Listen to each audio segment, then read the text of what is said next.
नमस्कार दोस्तों, मैं Sonu Lohia Delhi police paper analysis में आपका हार्दिक स्वागत करता हूं। आप जुड़ेंगे मेरे साथ और देखेंगे जो 2020 में दिल्ली पुलिस के पेपर आयोजित किए गए थे, तो उसमें जीएस से संबंधित जो आपके क्वेश्चन पूछे गए हैं तो उन्हें आप मेरे साथ मिलकर के हल करने का प्रयास करेंगे। जुड़ जाएंगे सभी और देखेंगे जो आपके क्वेश्चन पूछे गए थे। तो उसमें से प्रथम क्वेश्चन आपके सामने है और प्रथम क्वेश्चन है, सम्राट अशोक निम्न में से किस राजवंश के राजा थे?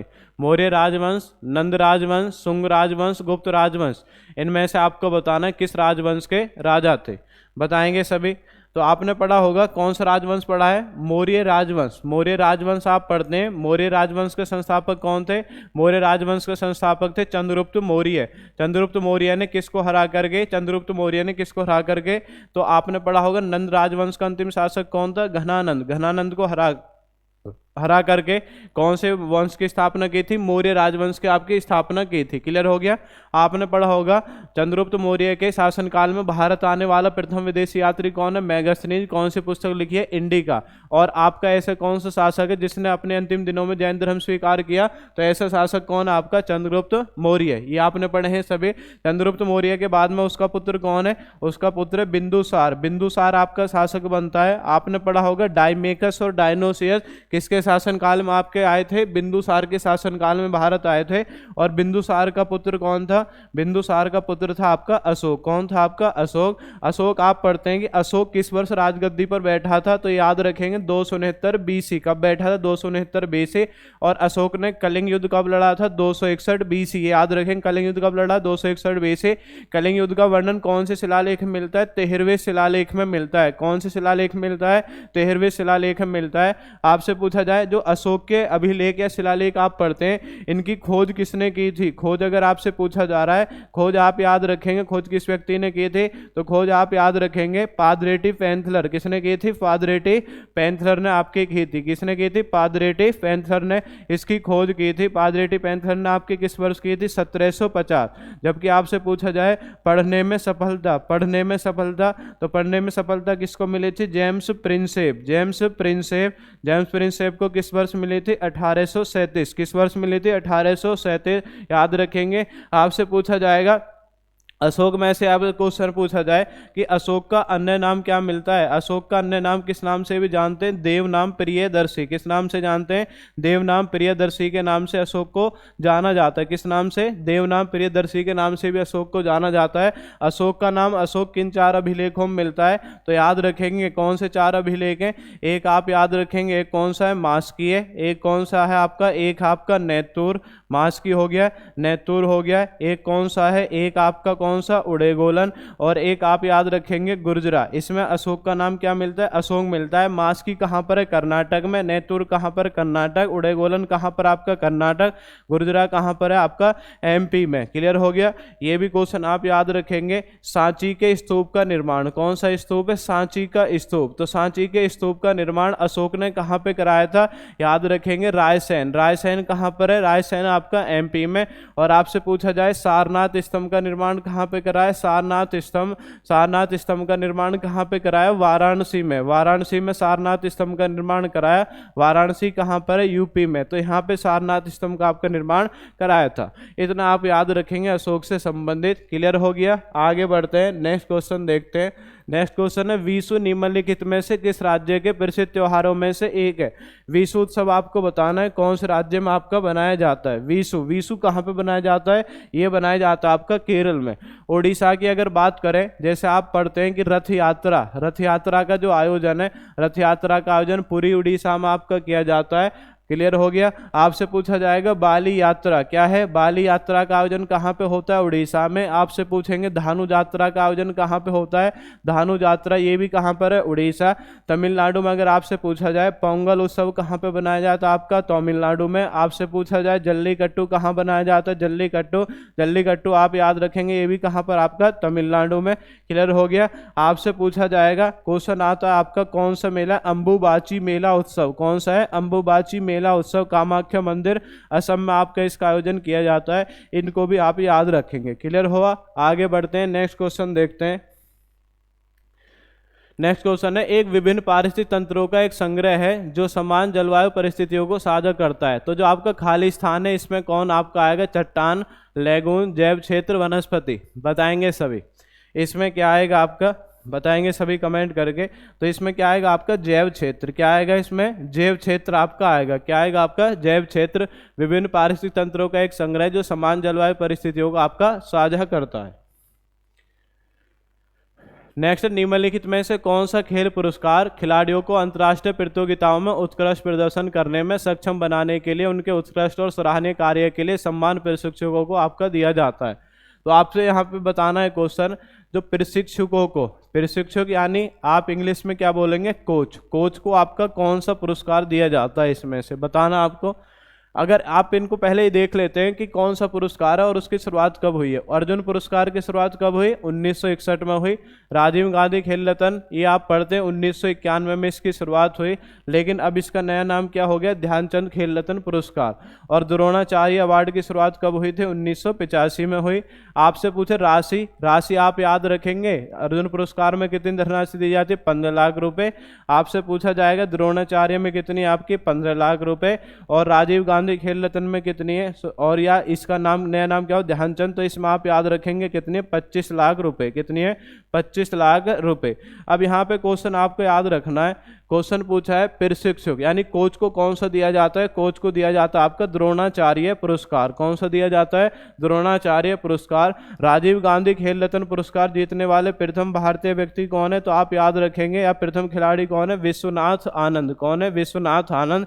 कौन से खेल से संबंधित है? शतरंज से। कौन से खेल से?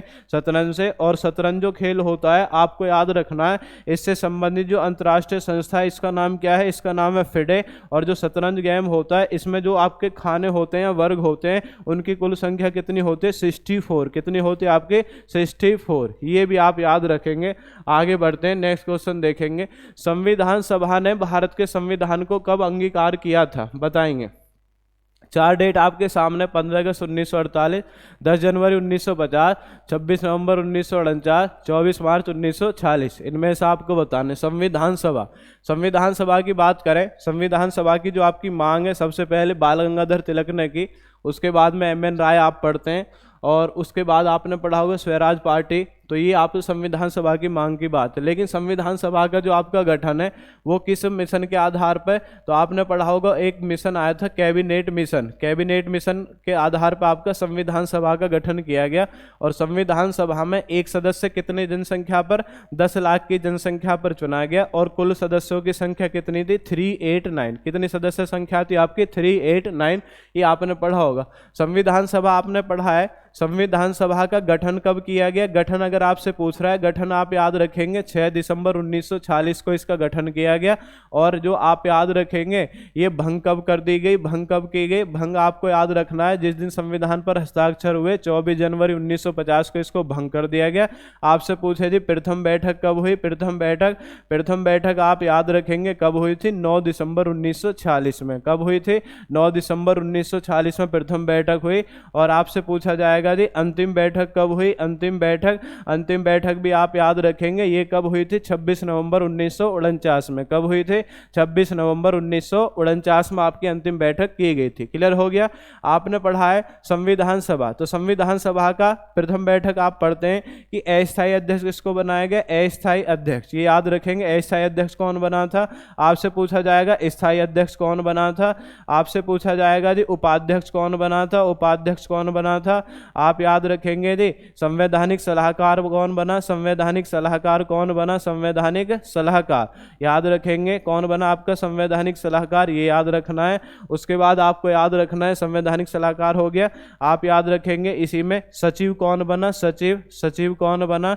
और आप याद रखें चीफ ड्राफ्टमैन कौन था। तो ये सब संविधान सभा के आपके पद हैं, इनको आपको याद रखेंगे, इनको याद रखना है। अब एक देख लेते हैं इनको। अस्थायी अध्यक्ष पूछे तो आप याद रखेंगे तो ये कौन बने थे? सच्चिदानंद सिन्हा। कौन बने थे? सच्चिदानंद सिन्हा। ये आपके स्थायी अध्यक्ष बने। आपसे पूछा जाए स्थायी अध्यक्ष कौन बने? डॉक्टर राजेंद्र प्रसाद बने। कौन बने? डॉक्टर राजेंद्र प्रसाद आपके बने। आपसे पूछा जाएगा उपाध्यक्ष कौन बने? उपाध्यक्ष याद रखेंगे कौन बने? एससी मुखर्जी। कौन बने थे? एससी मुखर्जी, आपको याद रखना है। संवैधानिक सलाहकार कौन बने? संवैधानिक सलाहकार बने थे BN राव। आपसे पूछे सचिव कौन बना था? सचिव HVR आयंगर। HVR आयंगर ये आपके सचिव बने थे। आपसे पूछा ड्राफ्टमैन कौन थे? LN मुखर्जी। ड्राफ्टमैन कौन थे आपके? मुख्य प्रारूपकार LN मुखर्जी। ये महत्वपूर्ण पद है, इनको आपको फोकस करना है, याद रखना है आपको। तो एक बार देख लें, अस्थायी अध्यक्ष कौन है? सच्चिदानंद सिन्हा, ये अस्थायी अध्यक्ष है। स्थायी अध्यक्ष डॉक्टर राजेंद्र प्रसाद है। उपाध्यक्ष कौन है? SC मुखर्जी है। संवैधानिक सलाहकार कौन है आपका? BN राव है। सचिव कौन है? HVR आयंगर है। और आपसे पूछा चीफ ड्राफ्टमैन कौन है आपका? LN मुखर्जी। क्लियर हो गया? LN मुखर्जी आपको याद रखना है। क्लियर हुए? गठन भंग प्रथम बैठक अंतिम बैठक ये सारा आपने क्लियर कर लिया। तो ये संविधान सभा से संबंधित है। अब यहाँ पे पूछा है जो संविधान है, संविधान को कब अंगीकार किया गया? तो अंगीकार आप याद रखेंगे, अंगीकार कब किया गया? 26 नवंबर 1949। लेकिन आपसे पूछा जाए संविधान लागू कब हुआ था? लागू आप याद रखेंगे 26 जनवरी 1950, ये आपका लागू हुआ था। क्लियर हुआ? आगे बढ़ेंगे, नेक्स्ट क्वेश्चन देखेंगे। नेक्स्ट, पृथ्वी की वायुमंडल की निम्नलिखित में से कौन सी परत क्लोरोफ्लोरोकार्बन के उपयोग से नष्ट हो सकती है? तो इसमें बताएंगे बहिमंडल, ओजोन, क्षोभ मंडल, आयन मंडल, बताएंगे सभी। कौन सी परत क्लोरोफ्लोरोकार्बन के उपयोग से नष्ट हो सकती है? क्लोरोफ्लोरोकार्बन के उपयोग से नष्ट हो सकती है, आपको बताना है। क्लोरोफ्लोरोकार्बन, तो आपका जो क्लोरोफ्लोरोकार्बन है कहाँ से निकलता है? ये निकलता है AC एवं फ्रिज। AC एवं फ्रिज से आपका ये निकलता है। और आपको याद रखना है CFC के उत्सर्जन से कौन सी परत नष्ट हो जाती है? ओजोन परत। ओजोन परत संरक्षण दिवस कब बनाते हैं आप? 16 सितंबर को बनाते हैं। और आपने पढ़ा होगा एक प्रोटोकॉल, कौन सा प्रोटोकॉल है? Montreal protocol. कौन सा प्रोटोकॉल है? Montreal protocol. मॉन्ट्रियल प्रोटोकॉल ये किस वर्ष किया गया था? 1987 में किया गया। कब किया गया? 1987 में। लागू कब हुआ था जी? लागू आप याद रखेंगे 1989 में। कब हुआ था आपका लागू? 1989 में आपका लागू हुआ था। क्लियर हो गया? 1989 में आपका लागू हुआ कब था? और मॉन्ट्रियल प्रोटोकॉल किससे संबंधित है? जो आपकी CFC गैस होती है इसके उत्सर्जन को कम करना है, यानी ओजोन परत को बचाना है। ओजोन परत जो है, ओजोन परत कौन से मंडल मिलती है? ये भी आप याद रखेंगे, कौन से मंडल मिलते हैं? समताप मंडल मिलती है। और ओजोन परत को मापने की इकाई क्या है? मापने की इकाई भी आप याद रखेंगे, कौन सी होती है आपकी? डाबसन। नेक्स्ट क्वेश्चन देखें, नल्ला माला पहाड़ियां निम्नलिखित में से किस राज्य में स्थित है? मध्य प्रदेश, अरुणाचल प्रदेश, उत्तर प्रदेश, आंध्र प्रदेश। इसका सही आंसर क्या होगा? इसका सही आंसर क्या होगा? सही आंसर होगा आपका आंध्र प्रदेश। कहाँ पर स्थित है? आपके आंध्र प्रदेश में स्थित है। क्लियर हो गया? नल्ला माला पहाड़ी आपके किस राज्य में स्थित है? तो आपको याद रखना है कौन से राज्य में स्थित है? आंध्र प्रदेश में। क्लियर हुआ? कौन से राज्य में स्थित है? आपका आंध्र प्रदेश में स्थित है। कौन से राज्य में? आपका आंध्र प्रदेश। आगे बढ़ते हैं, नेक्स्ट क्वेश्चन देखते हैं। नेक्स्ट, निम्नलिखित में से कौन सा प्राधिकरण भारत में मौद्रिक नीति तैयार करता है? मौद्रिक नीति तैयार कारपोरेट कार्य मंत्रालय, भारतीय रिजर्व बैंक, भारतीय प्रतिभूति और विनिमय बोर्ड, वित्त मंत्रालय, बताएंगे। मौद्रिक नीति, तो मौद्रिक नीति तैयार करने का कार्य कौन करता है? आपका करता है भारतीय रिजर्व बैंक। भारतीय रिजर्व बैंक के द्वारा किया जाता है। भारतीय रिजर्व बैंक आपसे पूछा जाए स्थापना कब हुई थी? 1935 में। लेकिन कौन से शहर में की गई थी? कोलकाता शहर में इसकी स्थापना हुई थी। आपको याद रखना है। इसके 2 वर्ष बाद यानी 1937 में इसे कहाँ स्थानांतरित कर दिया गया? मुंबई में कर दिया गया। इसलिए आप पढ़ते हैं RBI का मुख्यालय कहाँ पर? मुंबई। RBI के प्रथम गवर्नर कौन थे? RBI के प्रथम गवर्नर आप याद रखेंगे कौन थे? ओसबर्न स्मिथ। और प्रथम भारतीय गवर्नर अगर आपसे पूछ रहा है तो ये कौन थे? आपके CD देशमुख। कौन थे आपके प्रथम भारतीय गवर्नर? इनका नाम याद रखना है। प्रथम भारतीय गवर्नर कौन थे? आपके CD देशमुख। क्लियर हो गया? आपसे पूछा जाए 14 बड़े बैंकों का राष्ट्रीयकरण कब किया गया? तो आप याद रखेंगे 19 जुलाई 1969। 14 बड़े बैंकों का राष्ट्रीयकरण किया गया। 6 बड़े बैंकों का राष्ट्रीयकरण कब किया गया? 15 अप्रैल 1980। कब किया गया? 15 अप्रैल 1980। ये भी आपको याद रखना है। क्लियर हो गया? आगे बढ़ते हैं, नेक्स्ट क्वेश्चन देखते हैं। निम्नलिखित में से कौन सा महाकाव्य रामचरितमानस के रचयिता हैं? आपको बताना है जो रामचरितमानस है इसके रचयिता कौन है? रामचरितमानस। रामचरितमानस का रचयिता कौन है, बताएंगे सभी। रामचरितमानस, तो इधर देख लेते हैं, भरत मुनि। आप पढ़ते हैं, एक पुस्तक है कौन सी, नाट्य शास्त्र, जिसमें आपका नृत्य कलाओं का प्रदर्शन किया गया है, इसे बोलेंगे नाट्य शास्त्र। वाल्मीकि आप पढ़ते हैं। रामायण के रचनाकार कौन है, रामायण, रामायण के रचनाकार कौन है, वाल्मीकि। आपने पढ़ा होगा महाभारत, महाभारत के रचनाकार कौन है, इसके रचनाकार है वेद व्यास। तुलसीदास बचे, तो रामचरितमानस के राइटर कौन हो जाएंगे, तुलसीदास। आपसे पूछा जा रहा रामचरितमानस कौन सी भाषा में लिखा गया है, तो आप याद रखेंगे कौन सी भाषा है, अवधी भाषा में लिखेगी रामचरितमानस। आपसे पूछे रामचरितमानस में कुल कितने कांड है, आप याद रखेंगे 7 कांड। 7 कांड में कौन कौन से हैं, 7 कांड आप याद रखेंगे। तो एक कौन सा है, सबसे पहले जो भगवान राम है उनके बचपन का जो है, इसे बोलेंगे बालकांड। उसके बाद बड़े होकर के आ जाते हैं अयोध्या में, तो अयोध्या में कैकेयी का जो ड्रामा है और राम को 14 वर्ष का वनवास होता है, उसे क्या बोलते हैं, उसे बोलते हैं अयोध्या कांड। उसके बाद में वन में चले जाते हैं, तो वन का ही पर्यायवाची आपका शब्द है, इसे बोलते हैं अरण्य कांड। क्या है, अरण्य कांड। अरण्य कांड ये आपका वन का पर्यायवाची है। उसके बाद में सीता का हरण हो जाता है और उसके बाद में जंगलों में घूमते हैं सीता को खोजने के लिए। उसके बाद में आपने पढ़ा होगा तो जो सुग्रीव और बाली हैं, तो जो बाली का वध किया जाता है तो उसे बोलते हैं किष्किंधा कांड। क्या है, किष्किंधा कांड। जो बाली का वध है उसे बोलते हैं किष्किंधा कांड। क्यों, किष्किंधा, जो किष्किंधा है नगरी, इसका आपका ये सम्राट था, राजा था, किष्किंधा कांड। उसके बाद आप याद रखेंगे हनुमान जी जाते हैं पता लगाने के लिए लंका में, तो उसे क्या बोलते हैं, उसे बोलते हैं सुंदर कांड। कौन सा कांड आपका, सुंदर कांड। और फिर सारी सेना आपकी जाती है और इसे क्या बोलेंगे, इसे बोलेंगे आपका लंका कांड। और उसके बाद में जब यहाँ से आपका सीता को लेकर के वापस अयोध्या पहुँचते हैं तो उसे क्या बोलते हैं, उसे बोलते हैं उत्तर कांड। क्या बोलते हैं उसे, उसे बोलते हैं उत्तर कांड। क्लियर हो गया। तो आप याद रखेंगे कितने कांड है, 7 कांड है। कौन कौन से कांड हैं जी आपके साथ में, साथ में आपका नंबर 1 बाल कांड है, नंबर 2 अयोध्या कांड है, नंबर 3 अरण्य कांड है, नंबर 4 किष्किंधा कांड, नंबर 5 सुंदर कांड, नंबर 6 लंका कांड, नंबर 7 क्या है आपका उत्तर कांड। आपसे पूछा जाएगा क्वेश्चन कि इसमें सबसे बड़ा सबसे बड़ा जो कांड है वो कौन सा है, तो सबसे बड़ा आप याद रखेंगे, सबसे बड़ा कांड कौन सा है, सबसे बड़ा है आपका बाल कांड। और आपसे पूछा जाए सबसे छोटा कौन सा है, सबसे छोटा, सबसे छोटा आप याद रखेंगे, सबसे छोटा कांड कौन सा है, सबसे छोटा आप याद रखेंगे कौन सा है, किष्किंधा कांड। क्लियर हो गया, सबसे छोटा कौन सा है, किष्किंधा कांड। आगे बढ़ेंगे, नेक्स्ट लाइन से देखेंगे। नेक्स्ट, निम्नलिखित में से किस वर्ष में सर रिचर्ड स्टैफोर्ड क्रिप्स को भारतीय राजनीतिक समूह का सहयोग प्राप्त करने के लिए भारत भेजा गया था। क्वेश्चन थोड़ा सा घुमा करके पूछा है, स्टैफोर्ड क्रिप्स। तो आपने पढ़ा होगा एक मिशन, मिशन कौन सा पढ़ा आपने, क्रिप्स मिशन पढ़ा होगा, क्रिप्स मिशन।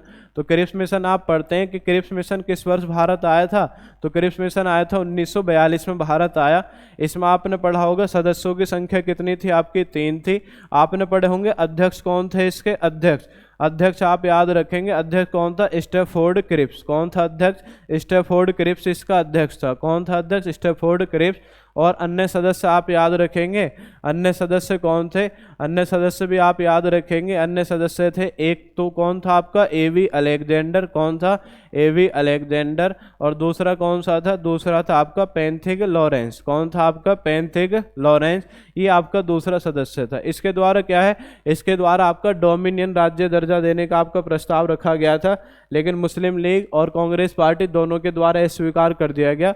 और क्रिप्स मिशन को आपका क्वेश्चन आता है कि पोस्ट डेटेड चेक, क्या है आपका post dated cheque, post dated cheque की जो आपकी संज्ञा है वो किसने दी थी, पोस्ट डेटेड चेक की संज्ञा किसने दी थी, तो इसका आंसर क्या बनता है, महात्मा गांधी। किसने दी थी आपके, महात्मा गांधी ने पोस्ट डेटेड चेक की आपकी संज्ञा दी थी। आगे बढ़ते हैं, नेक्स्ट क्वेश्चन देखते हैं।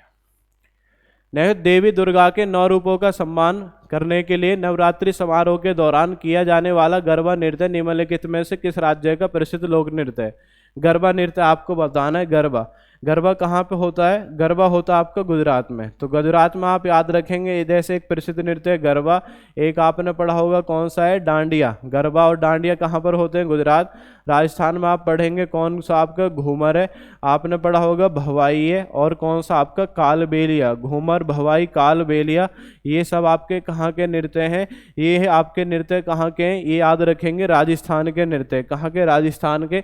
आपसे पूछा जाए कौन सा है, कथक। आपसे पूछा पूछेगा कथक कहाँ का है, कथक आपका उत्तर प्रदेश का है। आपसे पूछा जाएगा जी रासलीला कहाँ का है, रासलीला रासलीला उत्तर प्रदेश का है। आपसे पूछा जाएगा जी नौटंकी कहाँ का है, उत्तर प्रदेश का है। आपसे पूछा जाएगा जी चरकुला कहाँ का है, चरकुला कहाँ का आपका उत्तर प्रदेश का है। क्लियर हो गया, चरकुला कहाँ का, उत्तर प्रदेश का। ये आपको याद रखने, ये सब आपके नृत्य हैं जो आपके राज्यों से संबंधित है।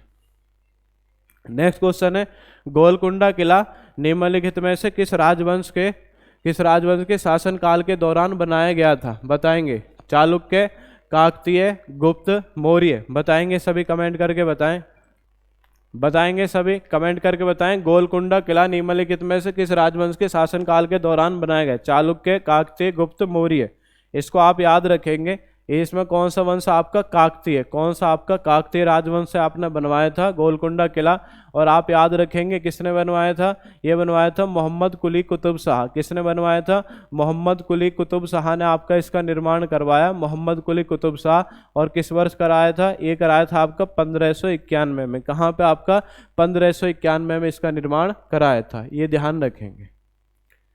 नेक्स्ट है IBEF वाणिज्य और उद्योग मंत्रालय द्वारा स्थापित एक ट्रस्ट है। दिए गए विकल्पों में से IBF के सही पूर्ण रूप का चयन करें। IBF की फुल फॉर्म आपको बतानी क्या है, Indian board of exports forum, India brand equity foundation, international bureau economic federation, Indian board of economics foundation. बताएंगे क्या इसका सही फुल फॉर्म है।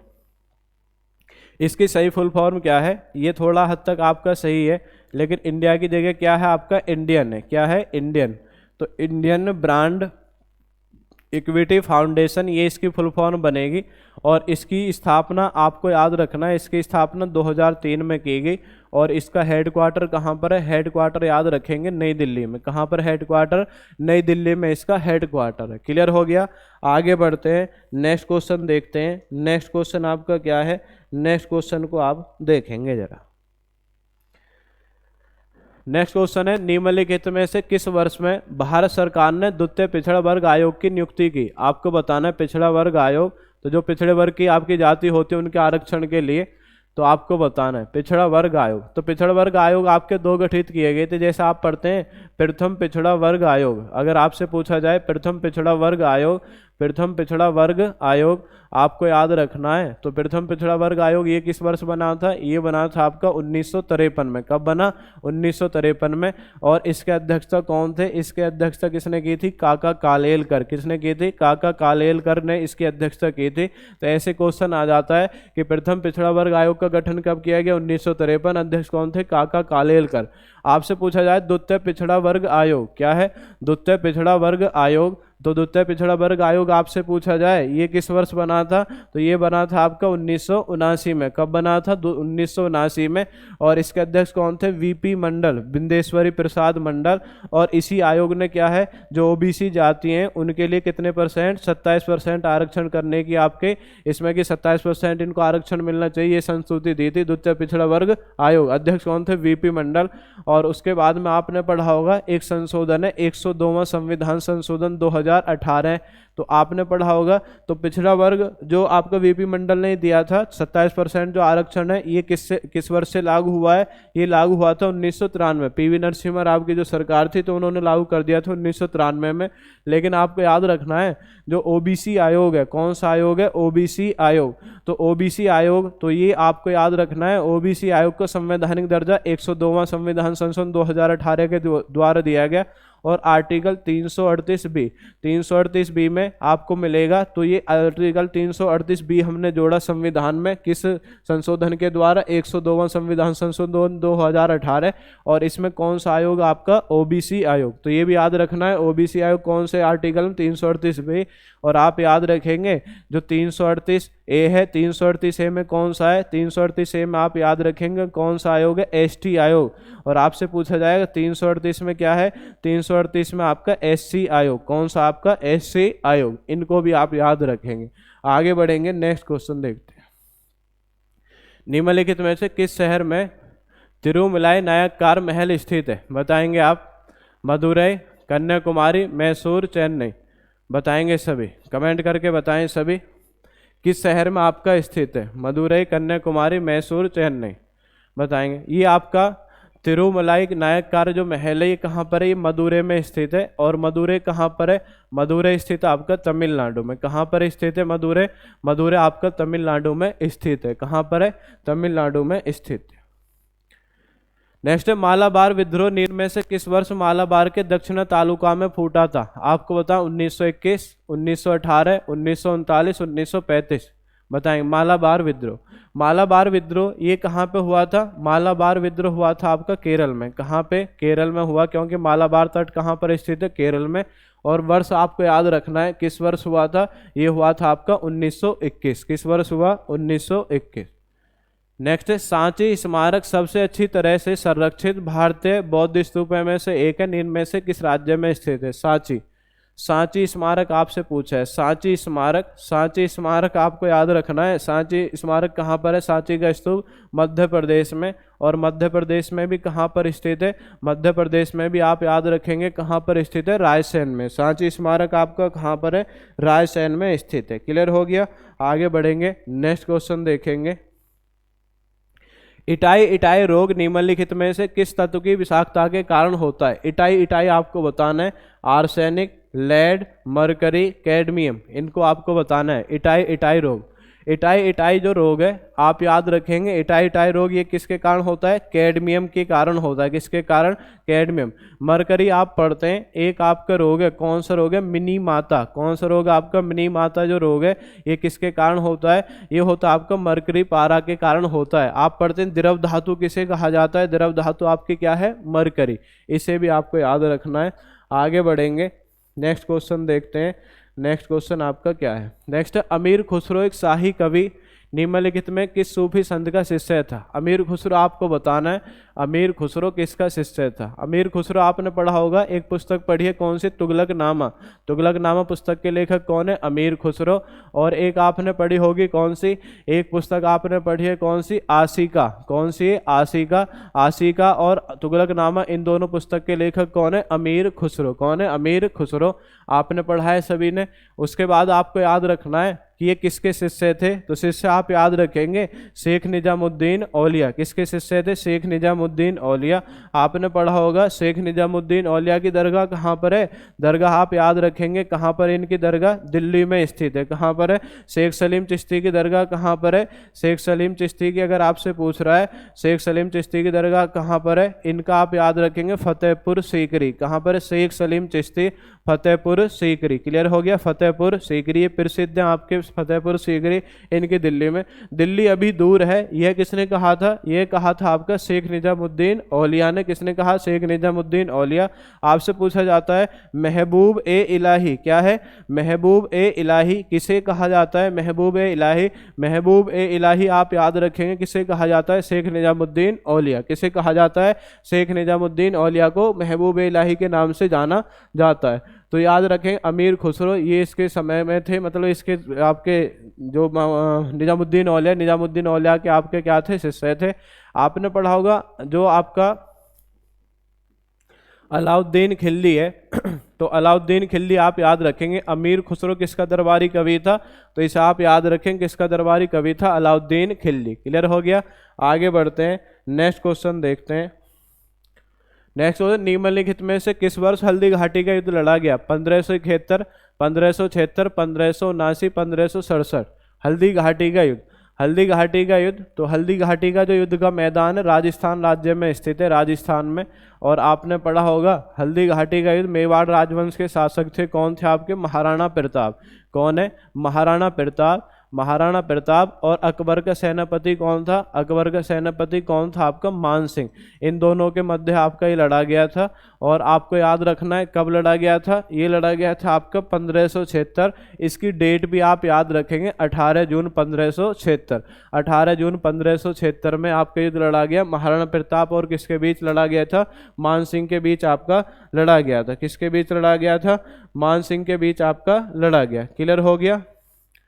आज का जो पेपर एनालिसिस में इसमें 22 क्वेश्चन है, इनको आप देखेंगे सभी को। नेक्स्ट है बैंकों को केंद्रीय बैंक के पास जमा राशि का निश्चित प्रतिशत क्या है? तो बैंकों के पास जो आपका निश्चित जमा प्रतिशत रखा जाता है उसे क्या बोलते हैं? बताएंगे सभी।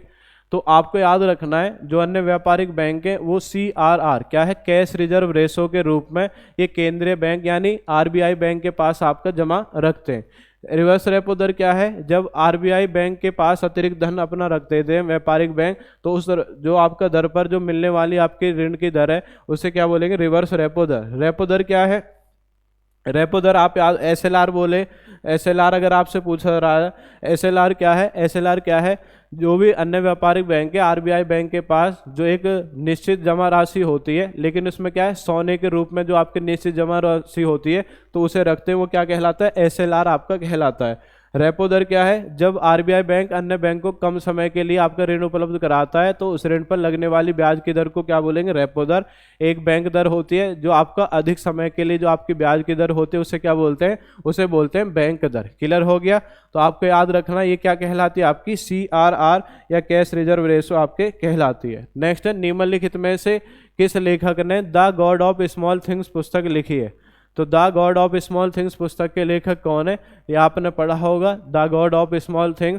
इसके लेखक कौन है, इसके लेखक आपके अरुंधति राय। कौन है आपका, अरुंधति राय। क्लियर हो गया, कौन है इसके लेखक, अरुंधति राय।